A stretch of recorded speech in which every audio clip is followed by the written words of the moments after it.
ಕೇತು ಮಹಾದಶ ಯಾರಿಗೆ ಶುಭ ಫಲ ಕೊಡುತ್ತೆ, ಯಾರಿಗೆ ಅಶುಭ ಫಲ ಕೊಡುತ್ತೆ? ನಿಮ್ಮ ಜಾತಕದಲ್ಲಿ ಕೇತು ಯಾವ ಮನೆಯಲ್ಲಿದ್ರೆ ಶುಭ? ಕೇತು ದಶಾದ 7 ವರ್ಷ ಯಾರಿಗೆ ಅನುಕೂಲ? ಕೇತುವಿನ ಅನಾನುಕೂಲಕ್ಕೆ ಸುಲಭ ಪರಿಹಾರಗಳು ಏನು? ಈ ಎಲ್ಲ ವಿಷಯವನ್ನ ಇವತ್ತಿನ ವಿಡಿಯೋದಲ್ಲಿ ನೋಡೋಣ. ಹಿಂದಿನ ವಿಡಿಯೋದಲ್ಲಿ ರಾಹು ಮಹಾದಶಾ ಬಗ್ಗೆ ಹೇಳಿದ್ದೆ. ನೀವು ಅದನ್ನ ನೋಡದೇ ಇದ್ರೆ ಡಿಸ್ಕ್ರಿಪ್ಷನ್ ಮತ್ತು ಕಮೆಂಟ್ ಬಾಕ್ಸ್ ನಲ್ಲಿ ಆ ವಿಡಿಯೋದ ಲಿಂಕ್ ಅನ್ನ ಕೊಡ್ತೀನಿ. ಈ ವಿಡಿಯೋ ಮುಗಿದ ಮೇಲೆ ಆ ವಿಡಿಯೋವನ್ನ ನೋಡಿ. ಹಾಗೆ ಮುಂದಿನ ವಿಡಿಯೋ ಯಾವ ಮಹಾದಶಾದ ಬಗ್ಗೆ ಬೇಕು ಅನ್ನೋದನ್ನ ಕಮೆಂಟ್ ನಲ್ಲಿ ತಿಳಿಸೋದಕ್ಕೆ ಮರಿಬೇಡಿ. ಜ್ಯೋತಿಷ್ಯದಲ್ಲಿ ರಾಹುಕೇತುಗಳ ಬಗ್ಗೆ ಮಾತಾಡುವಾಗ ಜನ ತುಂಬಾ ಭಯ ಪಡ್ತಾರೆ. ರಾಹುಕೇತುಗಳನ್ನ ಯಾವಾಗಲೂ ಅನಿಷ್ಟ, ಕಷ್ಟವನ್ನ ಕೊಡುವಂತಹ ಗ್ರಹಗಳು ಅಂತಾನೆ ನೋಡ್ತಾರೆ. ಆ ರೀತಿ ಅವುಗಳ ಬಗ್ಗೆ ಭಯವನ್ನ ಹುಟ್ಟಿಸಲಾಗಿದೆ. ಜ್ಯೋತಿಷ್ಯದಲ್ಲಿ ರಾಹುಕೇತುಗಳಾಗ್ಲಿ, ಶನಿ ಕುಜರಾಗ್ಲಿ ಅಥವಾ ಯಾವುದೇ ಗ್ರಹಗಳಾಗ್ಲಿ ಅವುಗಳಿಗೆ ಮನುಷ್ಯರ ಮೇಲೆ ಯಾವ ರೀತಿಯ ದ್ವೇಷವೂ ಇಲ್ಲ. ನಮಗೆ ತೊಂದರೆಯನ್ನ ಕೊಟ್ಟು ಅವುಗಳಿಗೆ ಆಗಬೇಕಾಗಿರೋದು ಏನೂ ಇಲ್ಲ. ಪ್ರತಿ ಗ್ರಹಗಳು ಕೂಡ ನಮ್ಮ ಕರ್ಮಕ್ಕೆ ಅನುಸಾರವಾಗಿ ಫಲ ನೀಡುತ್ತೆ. ಅದಕ್ಕೆ ಈ ರಾಹುಕೇತುಗಳು ಕೂಡ ಹೊರತಾಗಿಲ್ಲ. ಕೇತು ಮಹಾದಶ ಯಾರಿಗೆ ಒಳ್ಳೇದು ಮಾಡುತ್ತೆ? ಇದು ಕೂಡ ರಾಹು ದಶಾದ ಹಾಗೇನೆ. ಇಂಥ ಲಗ್ನಕ್ಕೆ, ಇಂಥ ರಾಶಿಯವರಿಗೆ ಒಳ್ಳೇದು ಮಾಡುತ್ತೆ, ಇಂಥ ರಾಶಿಗೆ, ಇಂಥ ಲಗ್ನಕ್ಕೆ ಕೆಟ್ಟದ್ದು ಮಾಡುತ್ತೆ ಅಂತ ಹೇಳೋದಕ್ಕೆ ಸಾಧ್ಯ ಇಲ್ಲ. ಕೇವಲ ಲಗ್ನ ಅಥವಾ ರಾಶಿ ಯಾವುದು ಅನ್ನೋದರ ಆಧಾರದ ಮೇಲೆ ಈ ಕೇತುವಿನ ಫಲಗಳನ್ನ ತೀರ್ಮಾನ ಮಾಡೋದಕ್ಕೆ ಸಾಧ್ಯ ಇಲ್ಲ. ಕೇತು ಕೂಡ ರಾಹುವಿನಂತೆ ಸಹಜ ಪಾಪಗ್ರಹ. ಪ್ರತಿ ಗ್ರಹಗಳೊಟ್ಟಿಗೆ ಕೇತುವಿನ ಸಂಬಂಧವೂ ಕೂಡ ವಿಭಿನ್ನವಾದಂತಹ ಫಲಗಳನ್ನು ಕೊಡುತ್ತೆ. ಆ ಗ್ರಹಗಳೊಂದಿಗಿನ ಸಂಬಂಧದ ಬಗ್ಗೆ ಯಾವ ರೀತಿ ಫಲ ಕೊಡುತ್ತೆ ಅನ್ನೋದನ್ನ ಮುಂದಿನ ವಿಡಿಯೋಗಳಲ್ಲಿ ವಿವರಿಸ್ತೀನಿ. ಕೇತು ಮಹಾದಶಾದ ಪೂರ್ತಿ ಅವಧಿ 7 ವರ್ಷ. ಅಶ್ವಿನಿ, ಮಖ, ಮೂಲ ಇವು 3 ಕೇತುವಿನ ನಕ್ಷತ್ರಗಳು. ಒಂದು ವೇಳೆ ನೀವು ಈ ನಕ್ಷತ್ರದಲ್ಲೇ ಜನಿಸಿದವರಾಗಿದ್ರೆ ನೀವು ಜನಿಸುವಾಗಲೇ ನಿಮಗೆ ಕೇತು ಮಹಾದಶಾದಿಂದ ನಿಮ್ಮ ಜನ್ಮದಶ ಆರಂಭ ಆಗಿರುತ್ತೆ. ನೀವಿವತ್ತು ಈ ವಿಡಿಯೋವನ್ನ ನೋಡ್ತಾ ಇದ್ದೀರಿ, ನೀವು ಈ ನಕ್ಷತ್ರದಲ್ಲಿ ಜನಿಸಿದವರು ಅಂತ ಆದ್ರೆ ನಿಮ್ಗೆ ಈಗಾಗಲೇ ಆ ದಶ ಮುಗಿದು ಹೋಗಿದೆ, ಮತ್ತೆ ನಿಮ್ಮ ಜೀವನದಲ್ಲಿ ಆ ದಶ ಬರೋದಿಲ್ಲ. ಅದೇ ನೀವೇನಾದ್ರೂ ಭರಣಿ, ಪುಬ್ಬ, ಪೂರ್ವಾಷಾಢ ನಕ್ಷತ್ರದಲ್ಲಿ ಜನಿಸಿದ್ರೆ ನಿಮಗೆ ಜೀವನದಲ್ಲಿ ಕೇತು ಮಹಾದಶಾ ಬರಬೇಕು ಅಂದ್ರೆ ಸುಮಾರಾಗಿ 90 ವರ್ಷ ಅಥವಾ 100 ವರ್ಷ ಬದುಕಬೇಕಾಗತ್ತೆ. ಅಲ್ಲಿವರೆಗೂ ನಿಮಗೆ ಕೇತು ಮಹಾದಶ ಬರೋದಿಲ್ಲ. ಹಾಗಾಗಿ ಯಾರಿಗೆ ಜೀವನದಲ್ಲಿ ಇಂಥ ಸಮಯಗಳಲ್ಲಿ ಕೇತು ಮಹಾದಶ ಬರೋದಿಲ್ವೋ ಅವರು ಅದ್ರ ಬಗ್ಗೆ ತಲೆ ಕೆಡಿಸ್ಕೋಬೇಕಾದ ಅಗತ್ಯವೂ ಇಲ್ಲ. ಕೇತು ದಶಾ ಸಾಮಾನ್ಯವಾಗಿ ಯಾವುದೇ ಹಂತದಲ್ಲಿ ಬಂದರೂ ಕೂಡ ಜೀವನದಲ್ಲಿ ಸ್ವಲ್ಪ ಮಟ್ಟಿಗೆ ಸಮಸ್ಯೆಯನ್ನ ಉಂಟು ಮಾಡೋ ಸಾಧ್ಯತೆ ಇರುತ್ತೆ. ವಿದ್ಯಾಭ್ಯಾಸದ ಸಮಯದಲ್ಲಿ ಬಂದ್ರೆ ಸ್ವಲ್ಪ ಅನಾನುಕೂಲ, ಉದ್ಯೋಗದ ವಯಸ್ಸಲ್ಲಿ ಬಂದ್ರೆ ಉದ್ಯೋಗದಲ್ಲಿ ಅನಾನುಕೂಲ, ಆರೋಗ್ಯದಲ್ಲಿ ಸಮಸ್ಯೆಗಳು, ಹಣಕಾಸಿನ ನಷ್ಟ, ಈ ರೀತಿಯಾಗಿ ಸ್ವಲ್ಪ ಅನಾನುಕೂಲ ಉಂಟಾಗುವಂತಹ ಸಾಧ್ಯತೆ ಹೆಚ್ಚು. ಇದರ ತೀವ್ರತೆ ಅನ್ನೋದು ಜಾತಕದಿಂದ ಜಾತಕಕ್ಕೆ ಬದಲಾಗುತ್ತೆ. ಒಬ್ಬರಿಗೆ ತುಂಬಾ ಸಮಸ್ಯೆಯನ್ನ ಉಂಟು ಮಾಡಬಹುದು, ಇನ್ನೊಬ್ಬರಿಗೆ ಅಷ್ಟಾಗಿ ಸಮಸ್ಯೆ ಉಂಟಾಗದೆ ಇರಬಹುದು. ಹಾಗಾಗಿ ಯಾರಿಗೋ ತೊಂದರೆ ಆಗಿದೆ ಅಂತ ನೀವು ಕೂಡ ಭಯ ಪಡೋ ಅಗತ್ಯ ಇಲ್ಲ. ಆದ್ರೆ ಕೇತು ಮಹಾದಶ ತುಂಬಾ ಒಂದು ಯೋಗವನ್ನ ಕೊಟ್ಟು, ರಾಹು ಮಹಾದಶ ಯಾವ ರೀತಿಯಾಗಿ ಪ್ರಬಲ ರಾಜಯೋಗದ ಫಲವನ್ನ ಕೊಡಬಹುದು ಆ ರೀತಿಯ ಫಲವನ್ನ ಕೇತು ಮಹಾದಶ ಕೊಡೋದು ತೀರಾ ಅಪರೂಪ ಅಂತಾನೆ ಹೇಳಬೇಕು. ಯಾಕಂದ್ರೆ ಅದು ಕೇತುವಿನ ಕಾರಕತ್ವ ಅಲ್ಲ. ಹಾಗಂತ ಕೇತು ಅಂದ್ರೆ ಬರೀ ಸಮಸ್ಯೆ ಅಂತ ಕೂಡ ಅರ್ಥ ಅಲ್ಲ. ಕೇತು ಆಧ್ಯಾತ್ಮಿಕ ಆಸಕ್ತಿಯ ಕಡೆಗೆ, ವೈರಾಗ್ಯದ ಕಡೆಗೆ, ತ್ಯಾಗದ ಕಡೆಗೆ, ನಿರಾಸಕ್ತಿಯ ಕಡೆಗೆ ಸೆಳೆಯುವಂತಹ ಗ್ರಹ. ಇವೆಲ್ಲ ಸನ್ಯಾಸಿಗಳಿಗಾಯ್ತು. ಲೌಕಿಕ ಬದುಕಲ್ಲಿರೋ ನಮ್ಮಂತಹ ಸಾಮಾನ್ಯರಿಗೆ ಏನು ಒಳ್ಳೇದು ಮಾಡಲ್ವಾ ಅಂತ ಕೇಳಿದ್ರೆ ಅದು ಕೂಡ ಇರುತ್ತೆ. ಆದ್ರೆ ರಾಹುವಿನಂತೆ ಸುಖ ಭೋಗಗಳನ್ನ, ಲಕ್ಸುರಿಯನ್ನ, ವಿಪರೀತ ಧನವರ್ಷವನ್ನ ಸುರಿಸ್ತಾನೆ ಅಂತ ನಾವು ಕೇತುವಿನಿಂದ ನಿರೀಕ್ಷೆ ಮಾಡೋ ಹಾಗಿಲ್ಲ ಅಷ್ಟೆ. ಕೇತು ಶುಭನಾದ್ರೆ ಕೋರ್ಟ್ ಕೇಸ್ಗಳಿಂದ ಮುಕ್ತಿ ಸಿಗಬಹುದು, ಜಗಳ, ವಾದ ವಿವಾದಗಳಿಂದ ಮುಕ್ತಿ ಸಿಗಬಹುದು. ಏನಾದ್ರೂ ಶಸ್ತ್ರಚಿಕಿತ್ಸೆಗಳಾಗೋದಿದ್ರೆ ಅದರಲ್ಲೂ ಕೂಡ ಯಶಸ್ವಿಯಾಗಿ ಗುಣಮುಖರಾಗಬಹುದು. ಬಹಳ ಕಾಲದಿಂದ ಸಿಲುಕಿಕೊಂಡಂತಹ ಹಣ, ಸಂಪತ್ತು, ಆಸ್ತಿಗಳು ಸಿಗಬಹುದು. ಸಂಶೋಧನಾ ಕ್ಷೇತ್ರಗಳಲ್ಲಿರೋರಿಗೆ ಅನುಕೂಲ ಆಗಬಹುದು. ಯೋಗ, ಧ್ಯಾನ, ಜಪ, ಮಂತ್ರೋಪಾಸನೆಗಳಲ್ಲಿ ತೊಡಗಿಸಿಕೊಂಡವರಿಗೆ, ಜ್ಯೋತಿಷ್ಯವನ್ನ ಕಲಿತಾ ಇದ್ದವರಿಗೆ ಇವರಿಗೆಲ್ಲ ಅನುಕೂಲ ಆಗಬಹುದು. ಶತ್ರುಗಳ ವಿರುದ್ಧ ಜಯ ಸಿಗಬಹುದು. ತೀರ್ಥಯಾತ್ರೆ, ಪುಣ್ಯಕ್ಷೇತ್ರ ದರ್ಶನ, ಯೋಗ ಪುರುಷರ ಭೇಟಿ, ವಿದೇಶ ಪ್ರಯಾಣದಂತಹ ಯೋಗಗಳು ಕೂಡ ಸಿಗಬಹುದು. ಇದಕ್ಕಿಂತ ತೀವ್ರವಾದಂತಹ ಯೋಗ ಫಲಗಳನ್ನ ಕೇತುವಿನಿಂದ ನಿರೀಕ್ಷೆ ಮಾಡೋದಕ್ಕೆ ಸಾಧ್ಯ ಇಲ್ಲ. ಹಾಗಾದ್ರೆ ಕೇತು ಕೆಟ್ಟಿದ್ರೆ ಏನು ಅನುಕೂಲ ಆಗಬಹುದು, ಇದು ಕೂಡ ನೋಡ್ಬಿಡೋಣ. ಮಾನಸಿಕವಾಗಿ ಚಿಂತೆ, ಗೊಂದಲ, ಭ್ರಾಂತಿ, ತೀವ್ರವಾದಂತಹ ಭಯ, ತೀವ್ರವಾದಂತಹ ದುಃಖ, ಅನಾರೋಗ್ಯ, ಶಸ್ತ್ರಚಿಕಿತ್ಸೆಗಳಿಗೆ ಒಳಗಾಗಬೇಕಾಗಬಹುದು, ಕ್ರೂರ ಪ್ರಾಣಿಗಳು, ವಿಷ ಪ್ರಾಣಿಗಳ ಭಯ, ಉದ್ಯೋಗ ನಷ್ಟ, ವಿದ್ಯಾಭ್ಯಾಸದಲ್ಲಿ ಆತಂಕ, ವಿವಾಹ ನಷ್ಟ, ಆರ್ಥಿಕ ಸಂಕಷ್ಟ, ಹಣ ಕಳೆದುಕೊಳ್ಬೇಕಾಗಬಹುದು, ವಾಹನ ಅಪಘಾತ, ಬೆಂಕಿ ಅಪಘಾತ, ದಟ್ಟ ಕಾಡಿನ ಭಯ, ಸರ್ಪ ಭಯ, ಜೀವನದಲ್ಲಿ ವೈರಾಗ್ಯ, ಮೃತ್ಯು ಭಯ, ಸಾಲಬಾಧೆ, ಈ ರೀತಿಯಾಗಿ ಸಮಸ್ಯೆಗಳು ಉಂಟಾಗಬಹುದು. ಕೇತು ಯಾವ ಸ್ಥಾನದಲ್ಲಿದ್ದಾನೆ ಅನ್ನೋದರ ಆಧಾರದ ಮೇಲೆ ಫಲಗಳು ಭಿನ್ನ ಭಿನ್ನವಾಗಿ ಇರುತ್ತೆ. ನೋಡಿ, ಸರಿಯಾಗಿ ಗಮನಿಸಿ. ಇದೆಲ್ಲವೂ ಕೂಡ ನಾನು ಹೇಳ್ತಾ ಇರುವಂತಹ ವಿಷಯಗಳು ಜ್ಯೋತಿಷ್ಯವನ್ನ ಕಲಿಯುವಂತಹ ವಿದ್ಯಾರ್ಥಿಗಳಿಗೆ ಅನುಕೂಲವಾಗಲಿ ಅನ್ನೋ ಕಾರಣಕ್ಕೆ. ಹಾಗಾಗಿ ಕೇತು ದಶ ನಿಮ್ಮ ಜಾತಕದಲ್ಲಿ ಶುರುವಾದ ತಕ್ಷಣ ಎಲ್ರಿಗೂ ಈ ಸಮಸ್ಯೆ ಬರೋದಿಲ್ಲ. ಇದಕ್ಕೆ ಸ್ವಲ್ಪವೂ ಕೂಡ ನೀವು ಭಯ ಪಡಬೇಕಾದಂತಹ ಅಗತ್ಯ ಇಲ್ಲ. ಇದು ನಿಮ್ಮ ಗಮನದಲ್ಲಿರಲಿ. ಇದನ್ನ ವಿದ್ಯಾಭ್ಯಾಸ ಮಾಡ್ತಾ ಇರುವಂಥವರಿಗೆ, ಅಂದ್ರೆ ಜ್ಯೋತಿಷ್ಯವನ್ನ ಕಲಿತಾ ಇರೋರಿಗೆ ಉಪಕಾರ ಆಗಲಿ ಅನ್ನೋ ಕಾರಣಕ್ಕೆ ಮಾಡಿರುವಂತಹ ವಿಡಿಯೋ. ಹಾಗಾದ್ರೆ ಕೇತು ಯಾರಿಗೆ ಶುಭ ಫಲವನ್ನ ಕೊಡ್ತಾನೆ?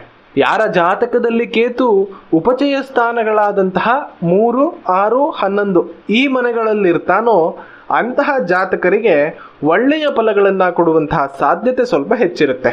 ಧೈರ್ಯ, ಪರಾಕ್ರಮ, ಬುದ್ಧಿವಂತಿಕೆ, ಅನುಕೂಲ, ದೈವಭಕ್ತಿ ಎಲ್ಲ ಹಿಡಿದ ಕೆಲಸಗಳನ್ನ ನಿರಾತಂಕವಾಗಿ ಮುಗಿಸುವಂತಹ ಸಾಮರ್ಥ್ಯ ಇಂತಹ ಜಾತಕರಿಗೆ ಸಾಮಾನ್ಯವಾಗಿ ಇರುತ್ತೆ. ಕೇತು 12ನೇ ಮನೆಯಲ್ಲಿರುವಂತಹ ಜಾತಕರಿಗೂ ಕೂಡ ಸಾಕಷ್ಟು ವಿಷಯಗಳಲ್ಲಿ ಅನುಕೂಲವನ್ನ ಕೊಡ್ತಾನೆ.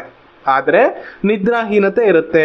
ಹಾಗೆ ಯಾವುದರಲ್ಲೂ ಕೂಡ ವಿಶೇಷವಾಗಿ ತೃಪ್ತಿ ಅಥವಾ ವಿಶೇಷವಾದಂತಹ ಆಸಕ್ತಿ ಅನ್ನೋದು ಸ್ವಲ್ಪ ಕಡಿಮೆ ಇರುತ್ತೆ. ಕೆಲವರಿಗೆ ಇದು ಅನಾನುಕೂಲವನ್ನ ಉಂಟು ಮಾಡಬಹುದು. ಹಾಗೆ ಇನ್ನು ಯಾರ ಜಾತಕದಲ್ಲಿ ಲಗ್ನಾಧಿಪತಿ, ಪಂಚಮಾಧಿಪತಿ, ಭಾಗ್ಯಾಧಿಪತಿಗಳಲ್ಲಿ ಯಾವೊಂದು ಗ್ರಹವೂ ಕೂಡ ಬಲವಾಗಿರುತ್ತೋ ಅಥವಾ ಸಹಜ ಶುಭನಾದಂತಹ ಗುರು ಬಲವಾಗಿದ್ರೂ ಕೂಡ ಈ ಯಾವುದೇ ಒಂದು ಗ್ರಹಗಳಲ್ಲಿ ಒಂದು ಗ್ರಹ ಕೂಡ ಅದು ಕೇತುವಿನ ಮೇಲೆ ತನ್ನ ದೃಷ್ಟಿಯನ್ನ ಹರಿಸಿದರೆ ಕೇತುವಿನಿಂದ ಉಂಟಾಗುವ ಎಲ್ಲ ಅನಾನುಕೂಲಗಳು ಕೂಡ ತೀವ್ರ ಪ್ರಮಾಣದಲ್ಲಿ ಕಡಿಮೆಯಾಗುವಂತಹ ಸಾಧ್ಯತೆ ಕೂಡ ಇರುತ್ತೆ. ಹಾಗಾದ್ರೆ ಕೇತು ಯಾರಿಗೆ ಅನಾನುಕೂಲವನ್ನ ಕೊಡ್ತಾನೆ? ಕೇತು 3, 6, 11ನೇ ಮನೆಯನ್ನ ಬಿಟ್ಟು ಉಳಿದ ಯಾವುದೇ ಭಾವದಲ್ಲಿದ್ರೂ ಕೂಡ ಆ ಭಾವಕ್ಕೆ ಸಂಬಂಧಿಸಿ ಸ್ವಲ್ಪವಾದರೂ ಅನಾನುಕೂಲವನ್ನ ನೀಡಬಹುದಾದ ಸಾಧ್ಯತೆ ಇರುತ್ತೆ ಅಂತ ವಿಶ್ಲೇಷಣೆಯನ್ನ ಮಾಡಲಾಗುತ್ತೆ. ಅದನ್ನ ನಾವು ಲಗ್ನದಿಂದ 12 ಭಾವಗಳಲ್ಲೂ ಕೂಡ ಈಗ ತಿಳ್ಕೊಳ್ಳುವಂತಹ ಪ್ರಯತ್ನವನ್ನ ಮಾಡೋಣ. ಕೇತು ಲಗ್ನದಲ್ಲಿದ್ರೆ ಆರೋಗ್ಯ ಸಮಸ್ಯೆ ಅಥವಾ ಯಾವುದಾದ್ರೂ ವಿಷಯಕ್ಕೆ ಸಂಬಂಧಿಸಿ ಸ್ವಲ್ಪ ಚಿಂತೆ ಇರಬಹುದಾದ ಸಾಧ್ಯತೆ ಇರುತ್ತೆ. ದೇಹದ ಮೇಲೆ ಯಾವುದಾದ್ರೂ ಒಂದು ಗಾಯ ಇರಬಹುದಾದಂತಹ ಸಾಧ್ಯತೆ ಕೂಡ ಇರುತ್ತೆ. ನೋಡಿ, ವಿಷಯವನ್ನ ಗಮನಿಸಬೇಕು.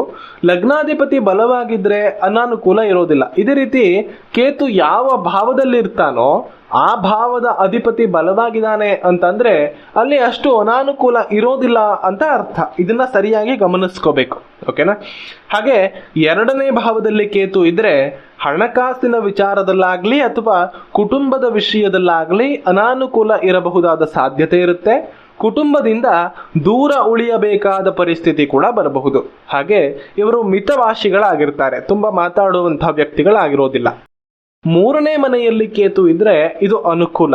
ಕಿರಿಯ ಸಹೋದರರಿದ್ರೆ ಸ್ವಲ್ಪ ಭಿನ್ನಾಭಿಪ್ರಾಯಗಳಿರಬಹುದು, ಉಳಿದಂತಹ ವಿಷಯಗಳಲ್ಲಿ ಅನುಕೂಲ. ಇನ್ನು 4ನೇ ಭಾವದಲ್ಲಿ ಕೇತು ಇದ್ರೆ ಮನೆಯ ವಿಷಯಕ್ಕೆ ಸಂಬಂಧಿಸಿದ ಹಾಗೆ, ಪ್ರಾಪರ್ಟಿ ವಿಷಯದಲ್ಲಿ ಸಂಬಂಧಿಸಿದ ಹಾಗೆ ಸ್ವಲ್ಪ ಅನಾನುಕೂಲ ಇರುತ್ತೆ.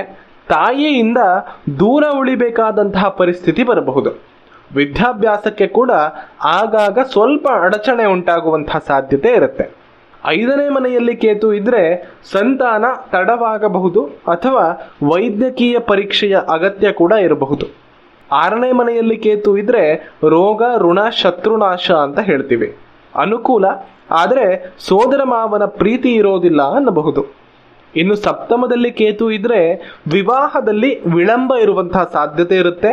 ಜಾತಕ ಹೊಂದಾಣಿಕೆಯನ್ನ ಸರಿಯಾಗಿ ಹೊಂದಾಣಿಕೆ ಮಾಡಿಕೊಳ್ಳುವಂಥದ್ದು ಒಳ್ಳೆಯದು. 8ನೇ ಮನೆಯಲ್ಲಿ ಕೇತು ಇದ್ರೆ ಅನಾರೋಗ್ಯ ಸಾಧ್ಯತೆಗಳು ಸ್ವಲ್ಪ ಹೆಚ್ಚು. ವಾಹನದ ವಿಷಯದಲ್ಲಿ ಎಚ್ಚರಿಕೆ ಬೇಕು. ಜ್ಯೋತಿಷ್ಯದಲ್ಲಿ ವಿಪರೀತ ಆಸಕ್ತಿಯನ್ನ ಹೊಂದಿರ್ತಾರೆ. ಕಲಿತ್ರೆ ಅನುಕೂಲ, ದೈವಭಕ್ತಿಯಿಂದ ಉದ್ಧಾರ ಆಗ್ತಾರೆ. 9ರಲ್ಲಿ ಕೇತು ಇದ್ದವರು ಕೂಡ ಆಧ್ಯಾತ್ಮಿಕವಾಗಿ ತೊಡಗಿಸಿಕೊಂಡಷ್ಟು ಅನುಕೂಲ. ಇದರಲ್ಲಿ ಅನುಕೂಲ, ಅನಾನುಕೂಲ ಎರಡೂ ಫಲಗಳು ಕೂಡ ಇದ್ದಾವೆ. ತಂದೆಯೊಂದಿಗೆ ಭಿನ್ನಾಭಿಪ್ರಾಯ, ಹಾಗೆ ಸ್ವಲ್ಪ ಅಹಂಕಾರ ಸ್ವಭಾವ ಕೂಡ ಇರುತ್ತೆ. 10ನೇ ಮನೆ ದಶಮ ಸ್ಥಾನದಲ್ಲಿ ಕೇತು ಇದ್ರೆ ಉದ್ಯೋಗ ವ್ಯಾಪಾರ ವ್ಯವಹಾರಗಳಲ್ಲಿ ಅನಾನುಕೂಲ. ಪದೇ ಪದೇ ಉದ್ಯೋಗವನ್ನ ಬದಲಾವಣೆ ಮಾಡಬೇಕಾಗಿ ಬರಬಹುದು ಅಥವಾ ಉದ್ಯೋಗದಲ್ಲಿ ಸಂತೃಪ್ತಿ ಇರೋದಿಲ್ಲ. ಅನುಕೂಲ ಕೂಡ ಇದೆ. ಯಾವ ರೀತಿ ಅಂದ್ರೆ ಬಹು ವಿಧವಾದಂತಹ ಆದಾಯ ಮೂಲಗಳನ್ನ ಅಂದ್ರೆ ಬಹಳಷ್ಟು ಹೆಚ್ಚು ಮೂಲಗಳಿಂದ ಆದಾಯವನ್ನ ಹೊಂದಿರುವಂತಹ ಸಾಧ್ಯತೆ ಇರುತ್ತೆ.